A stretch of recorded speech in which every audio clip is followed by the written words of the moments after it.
What is up, everybody? Welcome to the Movies That Make You podcast, where movies are more than just entertainment, they're a catalyst for meaningful conversations. I'm Jonathan Sprang, and I go by Sprang, and most weeks we dive into movies to watch in preparation for a new release hitting theaters. But we don't stop there. We talk about the deeper ideas, the life lessons, and the morals that these films have to offer.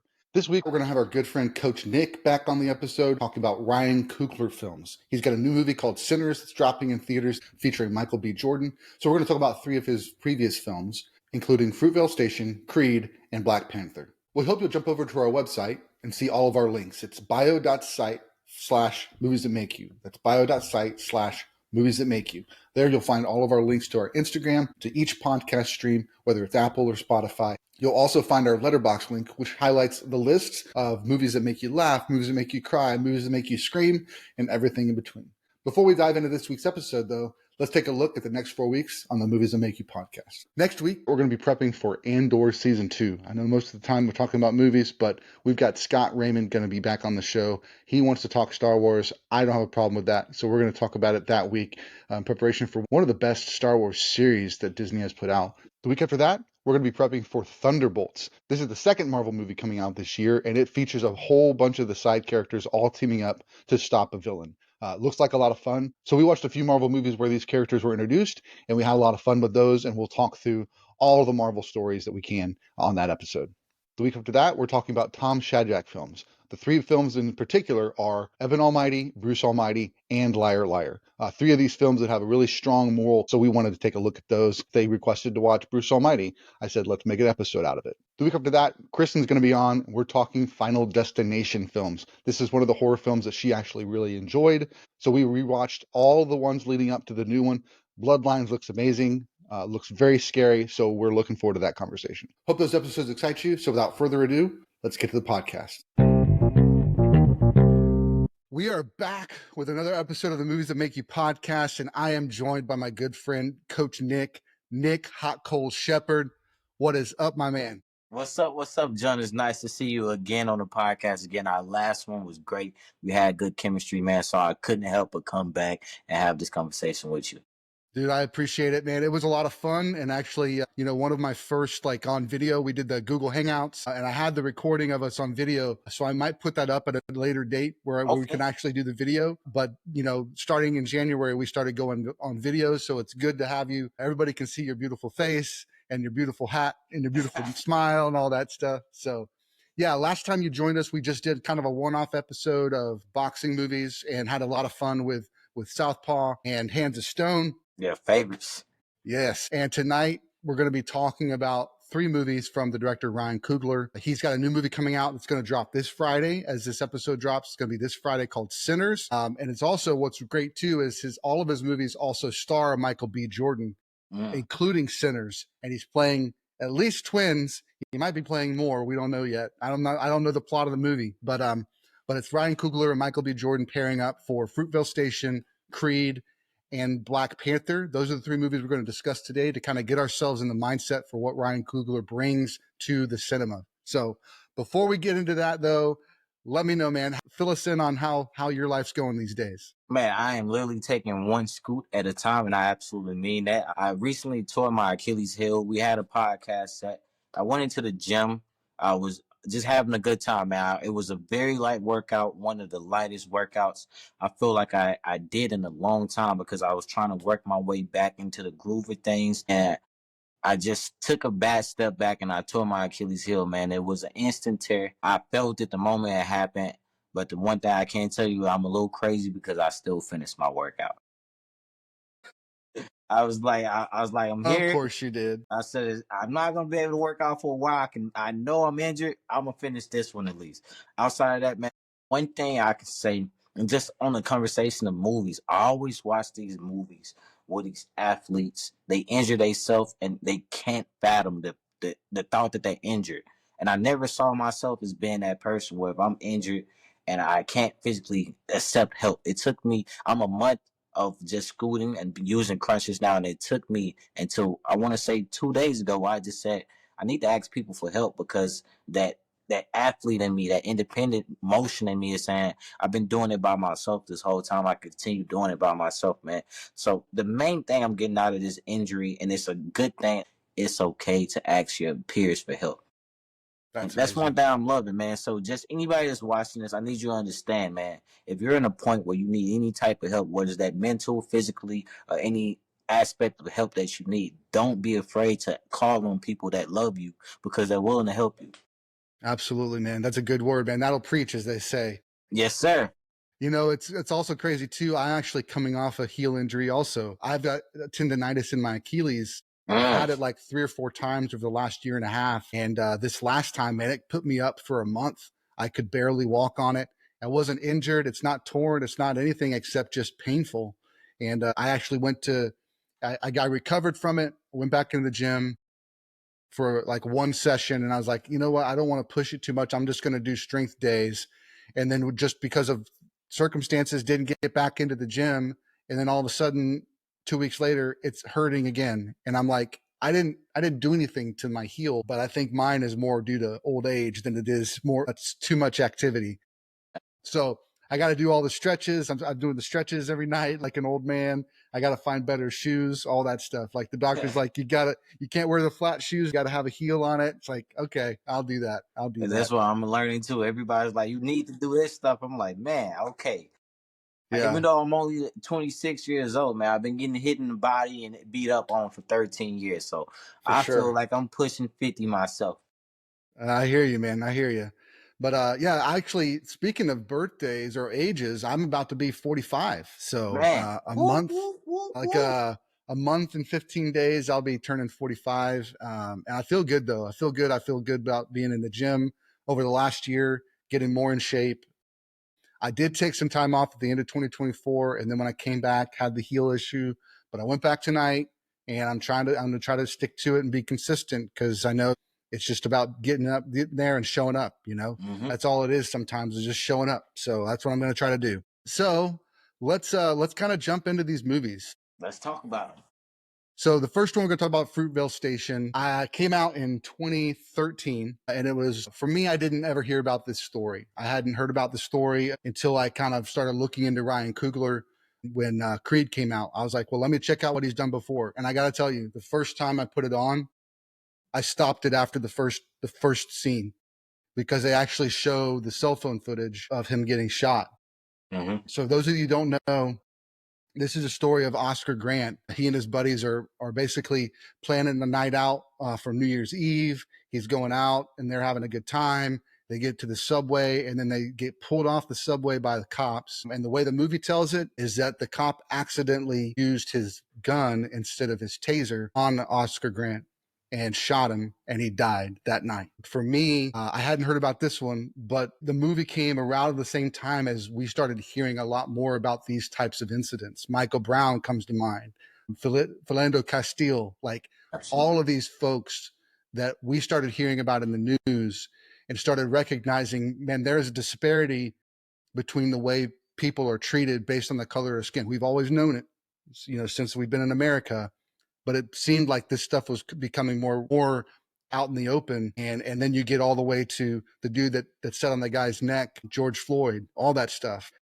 This movie encapsulates that idea of just showing this guy just being a normal dude and then being in the wrong place at the wrong time, and cops not taking seriously their job to protect, and end up, even if it's by accident, this accident took a man's life. And that is heartbreaking. So needless to say, I did cry a ton every time I've watched this. This is now the third time I've watched it. But one of the reasons why I wanted to talk about it beyond just, being around a Coogler movie is I wanted to talk to you about it and hear your perspective about the movie and how it played for you as you watched it. Absolutely. It's one of those tearjerkers. It's one of those movies that really pull on your emotions. And not even just the scene of his death, but the movie itself building up his relationship with his daughter, just his overall friends. And he had a community of people that loved him and they wanted to spend time with him. They was looking forward to seeing him in the upcoming days, and just to know that out of nowhere you was never able to see him again. That's what really pulled my emotions. It's like, man, this guy had people that cared for him. And the overall aspect, like you said, there's a lot of things that was going on in the times that they highlighted that's actually real life situations for people of color. And over time, I believe we're working towards things getting better. but it needs to be highlighted. That's why I love movies like that. Central Park 5. These are movies that myself I can only watch one time. I only watched that movie one time, and it touched me enough for me to remember, but also for me to be like, man, that is real life emotions. Overall, my personal opinion on just police brutality, I believe it's a right way to do things, it's a wrong way to do things. It's good people at that job, it's bad people at that job. So I never put anybody in one category, but I also know it's people that's going to put me in one category. So it's all off the way I talk to them. It's all off the demeanor. I have to prove myself a good guy because I'm already looked at as a bad guy. That's the same way a lot of people feel when they walk around. They even now, I don't agree with this, but a lot of people these days walk around with shiesties on. They walk around with these ski masks on, and 9 times out of 10, somebody's gonna say that kid's looking for trouble. But that kid may just want to have a sense of fashion. You never know. But that's just the outlook that we have now these days, and not even just the people of color in general. You can walk around and you may get mischaracterized one day. So overall, with the general movie, Fruitvale Station was a wake up call to America, and it's always going to be a staple of one of those movies that say, "Hey, we really need to open our eyes and see what's going on around us." I agree. I do feel like it's one of those things that it is so unfortunate. It's so heartbreaking. It does speak to that idea of privilege, that I can walk around a certain way around cops, but you can't walk around that same way with cops around. And you have to kind of put on that face of being the good citizen, whereas I can just be myself and I don't have any fear. And I think that in itself shows a disparity between the way people are treated. And I'll be honest, man, growing up the way that I did, there's always that sense that systemically there were things that were ingrained in me, not because anybody told me, but there's that sense that there's some difference between the two of us. Thankfully, over the years, I've been able to shed myself of a lot of that. And I can, really put all that stuff to the side and recognize we are all humans. And I think movies like this and being purposeful about the movies that we watch. I know one of the things that we try to do is we try to watch Black movies, people of color movies, just diverse movies. We want to see these stories. We want to normalize all of these stories and normalize ourselves seeing people of color on our screens so that we can better understand that culture, so we can better see them as real people. The more we interact, the more we see people of color and people of all types of diversity, no matter what it is. It's not just skin color, but all the things that are diverse among us humans. It's all this beauty that shows this kaleidoscope of beauty that we have.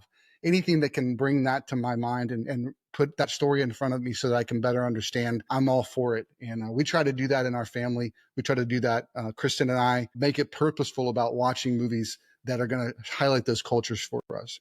That is very vital. One of the things I wanted to bring up about the movie that I think it kind of goes to what you said, because Ryan Coogler did, I think, a fantastical job of showing Oscar as a real person. Show him how he really was. And a couple of scenes that stand out. He's at the grocery store. He got fired from his job. He's trying to get his job back. In the meantime, there's a white girl there that's struggling for how to make catfish. And so he calls his grandma and says, "Grandma, help this girl out. Give this girl your recipe." And so she gets the phone, and it just shows his heart of how like he cares about people. And then there's also the dog scene where the dog gets run over. He was playing with the dog, and then the dog gets run over.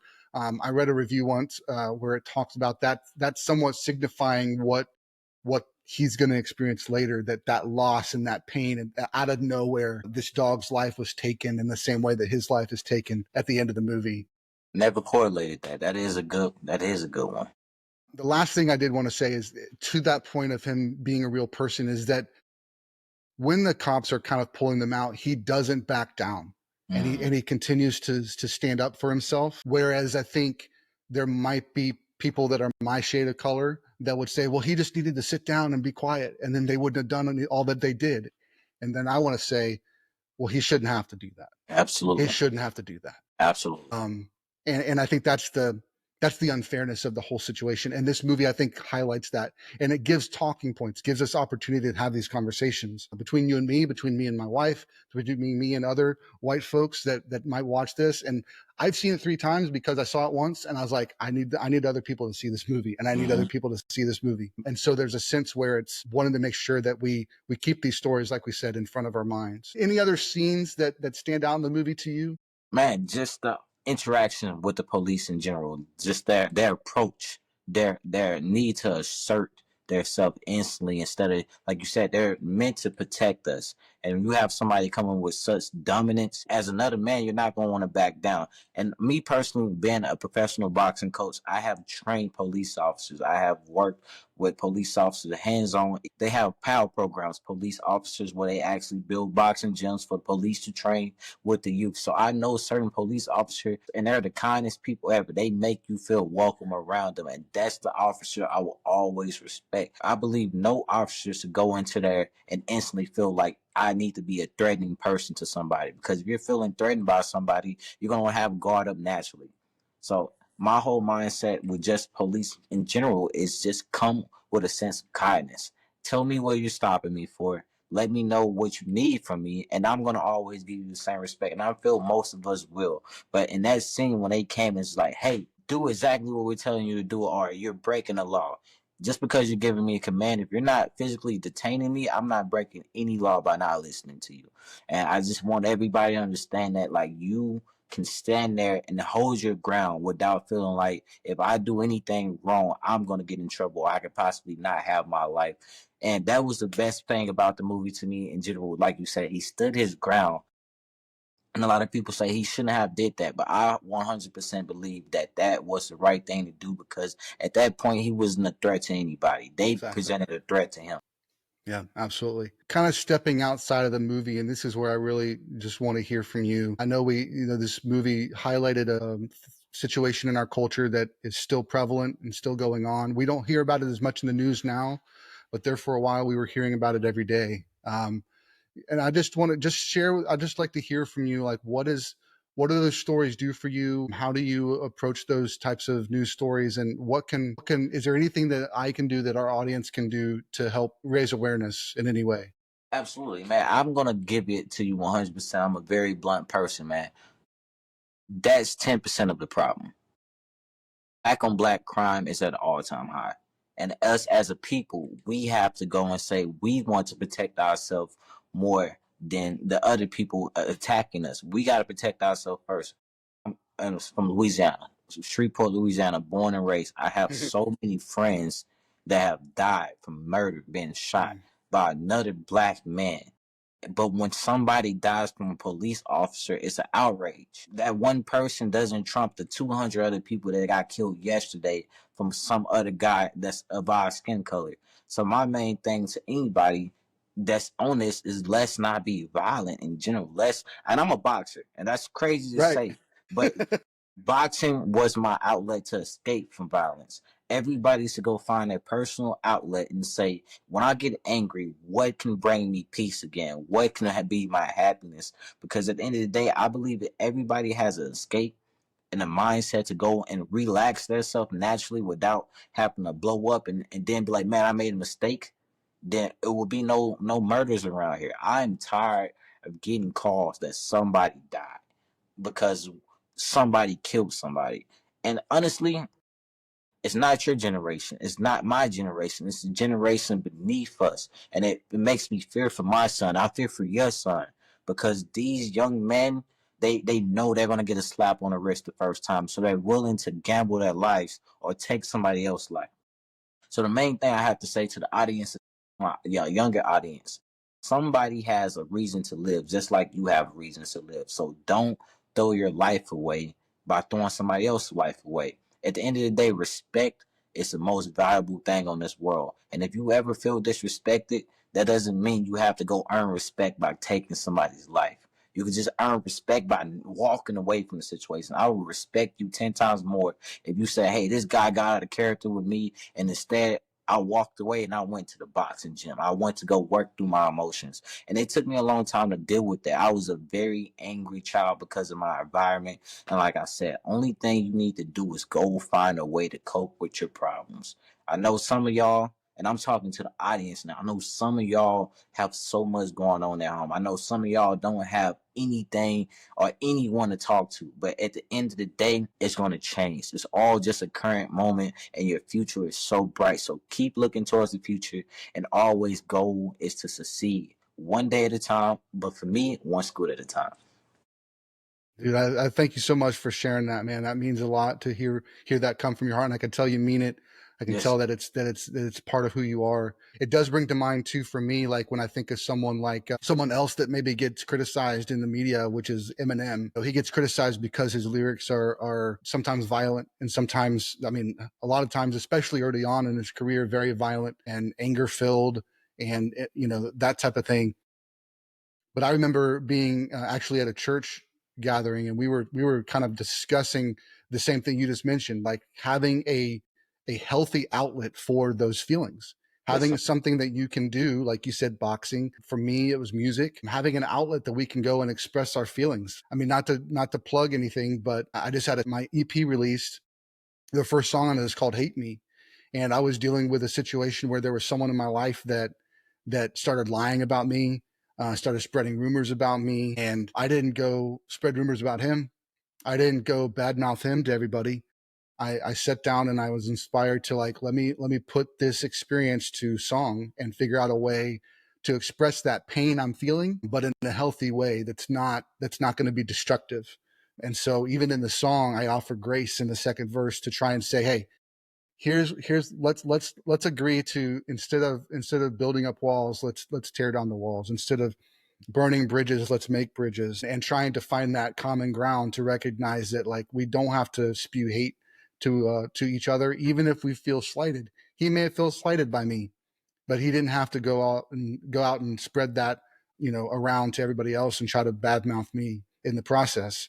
It's, Absolutely. like you said, take those experiences. We might feel something, some kind of way, and we don't know exactly what that other person's going through and what they might have heard, but we can control ourselves, and we can choose to do something that's not violent, that's not disparaging to the other person, but choose to walk away or choose to find a path towards peace in the process. So just a couple of examples, like you mentioned, finding that outlet. And I would agree, find an outlet. It might be Absolutely. sports, Find it your might outlet. be boxing, it might be swimming, it might be track, like all those sports where you're just like exerting that energy, gets all those endorphins going, gets rid of that pain that you're feeling, and gives a rush of excitement in your system, so you can overcome that pain. And then also find the help that you need. If you're having Absolutely. a painful situation that's persisting, then go find help. Get Always. someone in your life that can help guide you through that, whether it's a counselor or it's a parent or whatever. We can overcome those feelings, and we don't have to choose violence or lashing out as our only answer.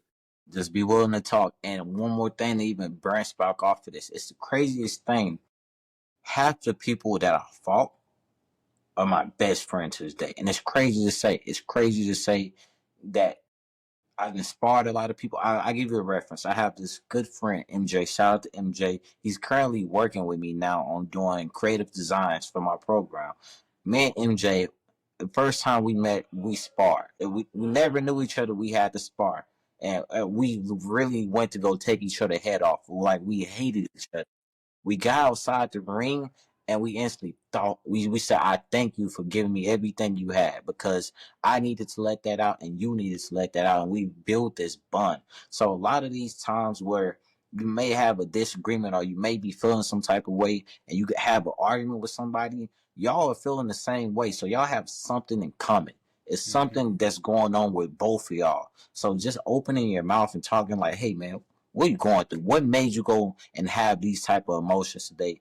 Their enemy can be your best friend if you're just willing to talk to them for 5 seconds. You're gonna realize they have a lot more similarities to you than differences.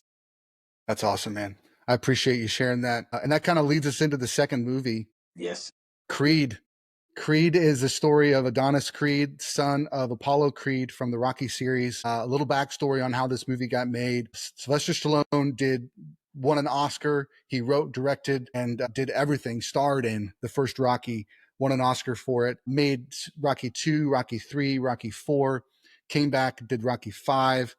It kind of dipped a little bit in quality. A lot of people didn't like it. Then he came back and did Rocky Balboa. I would say that kind of redeemed the series as a way of showing an older Rocky kind of interacting with a younger boxer. And I feel like that one was a really good send-off for Rocky.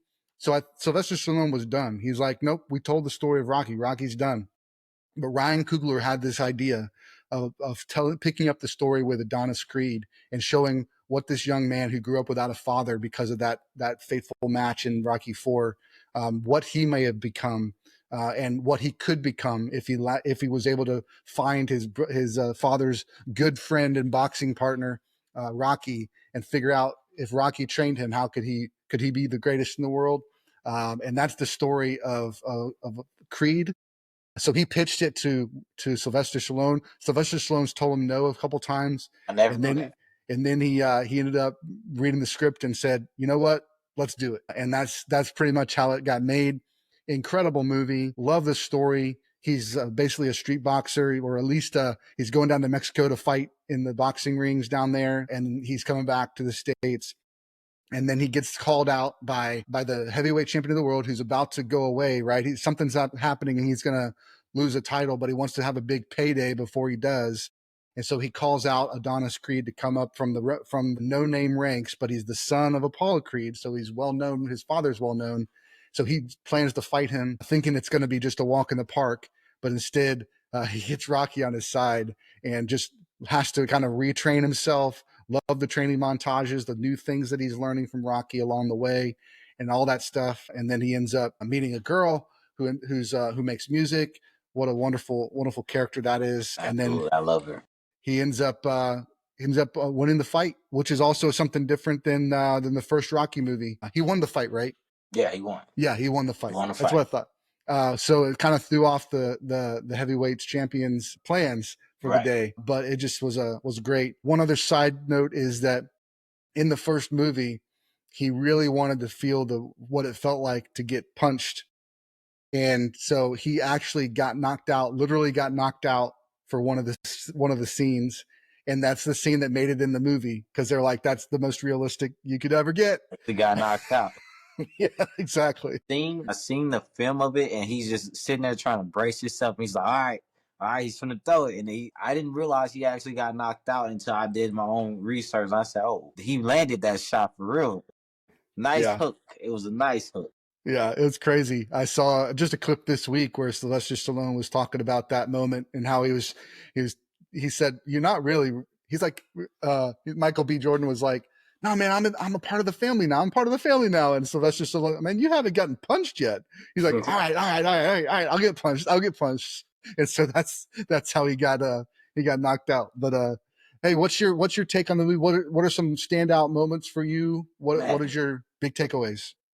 One of my favorite scenes is because it was extremely relatable to me. It was that beginning scene where he's in a detention center. Mm-hmm. And he's getting into that fight because he's so angry. He's felt so misunderstood. He really hasn't found himself yet, but he knew one thing, that he loved to fight and he needed an outlet. I feel like I had that same moment, man. As a young kid, I was just so angry. No reason to be angry at the world, but I was just angry, and I knew I loved to fight, but I didn't know how to explain it. Kept getting in trouble. Kept having these moments where it's like, hey, I just want to fight. Find me a boxing gym. Find me an outlet for this. And that moment, I watched him, and he just is like, man, I don't know. Somebody needs to come save me. And I believe after that, Apollo Creed's ex-wife came to pick them up from the detention center. And that was one of the most beautiful things because it was like it was what meant to happen. It was that shining light coming down on him and saying, I'm going to make you better. Even though your dad's not here, I'm here to represent your dad because I'm going to fill in for him and I'm going to give you the love that you need. And that always makes me wonder, like, what if she never came? Mm-hmm. What would he have done? Would he still been fighting? Would he ended up in jail? Would he have tarnished his dad's reputation just by being this random guy that's constantly getting in trouble?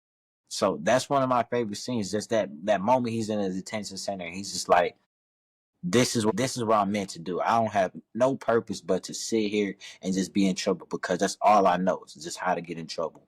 and I feel like he learned how to get out of trouble from that moment. That's amazing. Yeah, that was a beautiful moment, and I think a beautiful thing for her to do, because that's not her kid, It's but not. it's her husband's son, and to take him in as her own was a beautiful thing. And I think she saw in him the power and the passion and the strength of Apollo, and she wanted to help guide that in a positive way, give him what he needs to make it, and he does. But she said, "Don't fight." Yep, Don't she did fight. not want him. She did not want him to fight. But he But still ended up boxing. I Still ended up understand boxing. that from her perspective. It's like Apollo died in the ring. He died, and he died from boxing. He died doing what he loved to do. So from her to now pick up his son, her main thing was to protect him and say, okay, boxing's not safe. I watched somebody I love die doing it. But if this is your passion, I'm gonna have to free you and let you be your own person. And that was a beautiful moment too, when she just kind of accepted the fact that he was gonna be exactly like his father, but she could kind of navigate and control this situation more than she could have controlled it with Apollo Creed. Yeah, for sure. I think some of the standouts for me are just the relationship that he had instantly with Rocky. Mm-hmm. It's like he felt this connection to Rocky, being in his father's basement, seeing all the posters, seeing the belt, seeing the gloves, and going, you know what? This guy's family. This guy's someone that I can lean on. This guy's someone that can help me become better at this sport and maybe even become a better man. And so he Mm-hmm. seeks him out. And Rocky doesn't want to. I mean, he's fine with like being his friend. He's like, he's it's cool. Like, wow, cool. Like you're Apollo's kid. That's awesome.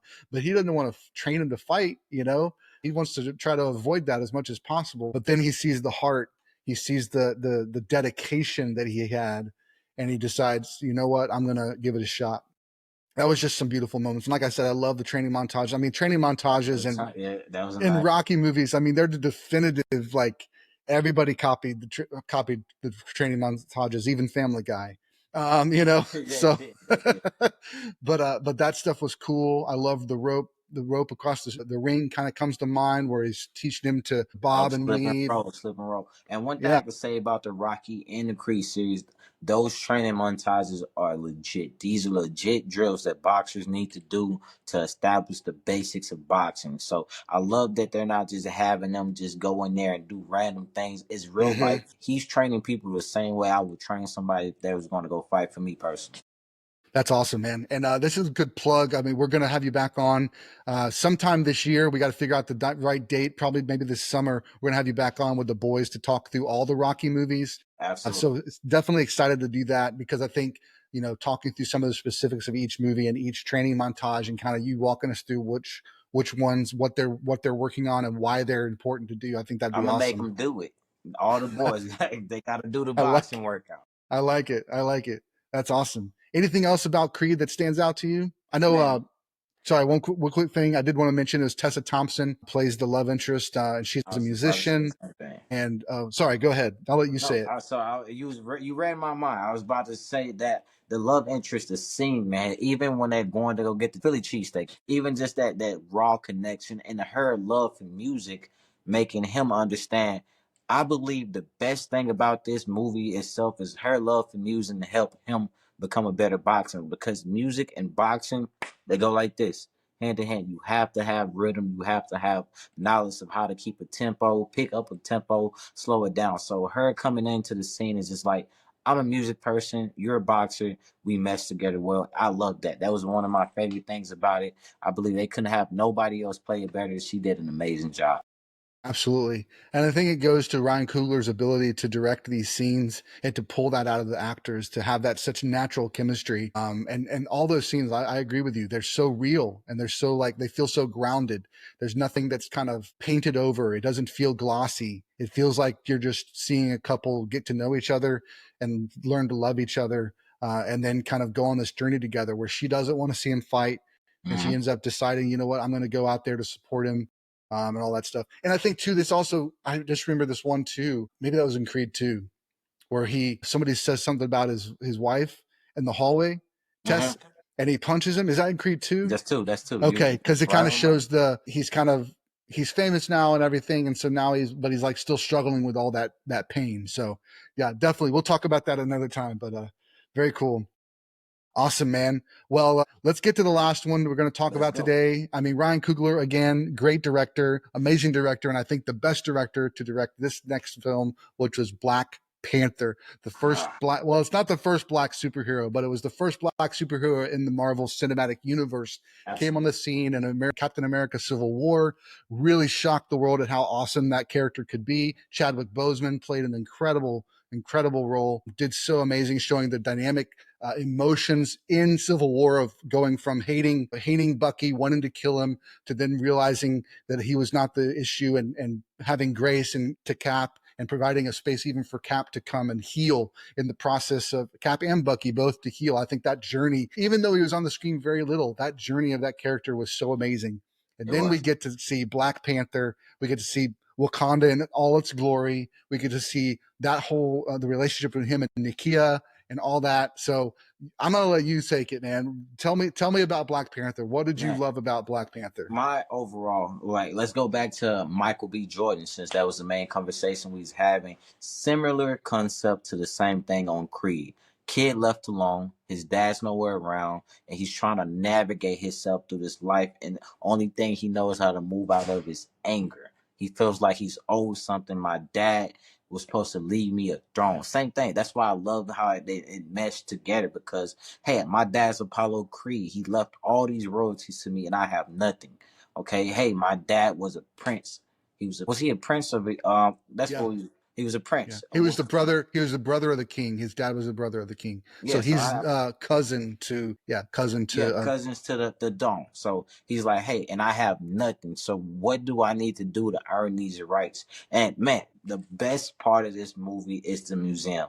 That transition from scene to scene, and how he set everything up, that was a best introduction that you could have to a villain, because it made you realize, like, hey, this guy's serious. He's not playing around. He has purpose.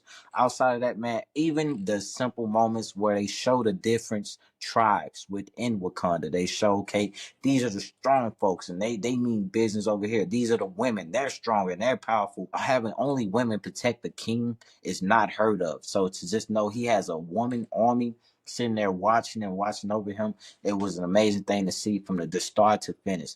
Outside of everything, even his death scene. His when he died, and how everybody naturally was hurt. It showed the people loved him. My main thing that I loved about Wakanda altogether, and it's nothing can beat this, man. The final fight scene. The final fight scene is like, hey, man, we're related. We're not supposed to be doing this, man. I'm sorry that my dad took your dad away from you. I'm sorry that all these things happened to you, but I don't want to go any further. But you're going to force me to a point where I can't even stop doing what I'm doing right now. So outside of that, man, I want to say that was the best representation for the black culture in a long time. I watched Twitter stories of people just it was a wave. It was a moment where everybody was throwing X's up because it meant something. It was that powerful. Where NBA stars was doing it, NFL stars was doing it. It meant something. It brought the community together to say, "Hey, we're stronger than we thought we were just because we seen this movie." R.P. Chad Boseman, man, great guy. Yeah, amazing. It's so sad that we had to lose him. It's crazy to think that he had cancer while filming all that, and the Avengers. Stuff. I mean, all that stuff, all the fighting, everything. It's just amazing. He had such willpower and such strength to push through that, and to give us something that was so beautiful, like you said, one of the best representations of black culture maybe ever. I mean, I think that at least from a box office standpoint, that movie made the most of any movie ever, and showing all the beautiful differences of, I feel like there were so many bits of Africa that were represented. Each tribe had their own style, their own vibe, and you got to get a glimpse of all of that. And man, it's just amazing. I just thought it was so beautiful seeing all those tribes come together and seeing the fighting and the stuff. But like you said, like, I think that opening museum scene showed, like, Killmonger, he's not just a muscle. He's not just a guy with muscles. He's got brains. He knows what he's doing, and he's studied his history, and he grew up in America, in LA in the 90s. So he's got a very unique perspective on what it means to be black in the world, because he grew up being black in America. And that's a different story than T'Challa, who grew up privileged in this really nice, secluded, rich, like very fancy, very technologically advanced society. And so to see them really not being necessarily hero and villain, but just seeing them coming at the same idea of trying to protect our people, him using violence and T'Challa wanting to use peace, wanting to provide to the world. It just was a beautiful kind of juxtaposition, kind of the yin and yang of those stories. I don't know if it's exactly like a Malcolm X and a Martin Luther King, but I was that's just been, about to, man. yeah. That's exactly what it is. It's literally side by side. You said it right on the tee. That's exactly what it is. Martin Luther King, Malcolm X, one wants to go with the power and the violence. We're stronger. No matter what, we have this technology. We can take over the world if we want to. And the other one's like, we just want to be respected in the world. We just want to show people that we're here and we're not harming anybody. We ask that you can come over here and be a part of us, actually, and we could be a part of you. And it's the same concept, and that's why I loved it, because it actually poured on so many views. You could look at it culture wise. And I think that's one of the reasons why the comic book existed in the first place. Those writers were really tackling things that were social situations and social issues, and they were trying to put it in front of kids and show them the world can be different. I mean, you take the X-Men, for instance. The X-Men is 100% that Malcolm X, Martin Luther King idea. Magneto has the power, and Charles Xavier wants to use peace and wants to use their power to help humans, and Magneto wants to use it to force them. It's the same kind of dynamic there too. I was trying to show like how do we live peacefully together and do that. And I think Black Panther being kind of that representative in the comic books to say like, no, this is a powerful hero and he's going to save the day. Ryan Coogler did just an amazing job with the movie itself, the path that it takes, the sacrifice that happens, the loss, and then the recovery, the tribes coming together at the end and protecting T'Challa and trying to defeat Killmonger. It was all beautiful from start to finish. Got the exact name of it, man. But the most beautiful scene was when he reconnected with his ancestors. With all that was a powerful. Even just having that moment to talk to his dad again is just like, hey, you are the king now, and that's moments that people really need to remember. I believe everybody should know at least a couple generations down that ancestry, because you need to know what your family's been through. You need to know what your family itself has survived through, and that's going to always strengthen you. Like, hey, my great granddad did it. My great great granddad did this. They survived this, and it didn't stop anybody, because no matter what, life is going to go on. So as life goes on, you just gotta dig deep into the roots. Man, I love that scene. Every time I watch it, I feel inspired. I'm like, man, I just need to go sit in a purple room. Exactly. That's beautiful, man. Well, dude, they've got Sinners coming out. Ryan Coogler's newest film. Michael B. Jordan stars in it. It looks bonkers. It's something to do. It looks like it's in the 40s or the 20s, and they're smugglers or something, but then something's coming in the dark and we don't know what it is. I don't even want to know what it is before I see this movie. I've heard some things. I'm like, don't say nothing. I want to go in blind. I want to be surprised by everything. But it's one of these that Ryan Coogler's first somewhat horror film. So I'm super excited to see this, and I'm sure it's going to be amazing. Man, I'm excited to see it too. I've seen a couple trailers for it. Like you said, the suspense makes me want to watch it more, because I don't know what it is. You just know it's coming out of the dark, and you just want to see, like, I gotta watch to figure out what's going on. And I don't think we're gonna find out what it is until the next movie. I think it's gonna be a little play where he's like, okay, stay tuned. Maybe you'll find, if they do tell us this movie, tell me what you heard. What is I don't want to say it. I don't even want to say it. You have to tell me in private, because now I'm trying to figure it out. Very cool. Hey, man, thanks so much for being on the show tonight, and let everybody know kind of what you got going on and where they can find you on social media and stuff. What's up, everybody? It is Coach Nick with BTDT Boxing Program. I have some actual big announcements that I'm going to drop just right here. I haven't told nobody else yet, but this is a podcast I want to share it with. Now I have partnered with a company called Genetics Fitness, and we're going to be doing our very own BTDT boxing classes to the public. So now, if you only want to work with me and you can't get in touch with me for the personal trainers, now I have classes that are available for you. We're going to start those classes on March 21st, 11 days away. 11 days, we're going to start these classes, and the first one is going to be free. So if you're able to make it, come out, take a class, bring your family, bring everybody, and let me show you how you can change your life simply by putting on a pair of gloves. That's awesome, man. Thanks so much, dude. I'm going to drop that on Instagram as soon as possible so everybody can get to know that and get out there and support you. Yes, That's sir. amazing. Awesome, man. Well, appreciate it. And can't wait to have you back on. We'll have you on soon. All right, brother? Absolutely. I thank you for your time, John, and it's always a pleasure with you. Absolutely. Have a good one. You as well. Thanks so much for listening. We hope you enjoyed this episode. Again, just a reminder, you can check out all of our links at bio.site/movies that make you. Drop us a line. We'd love to hear from you. But until next time, keep watching movies.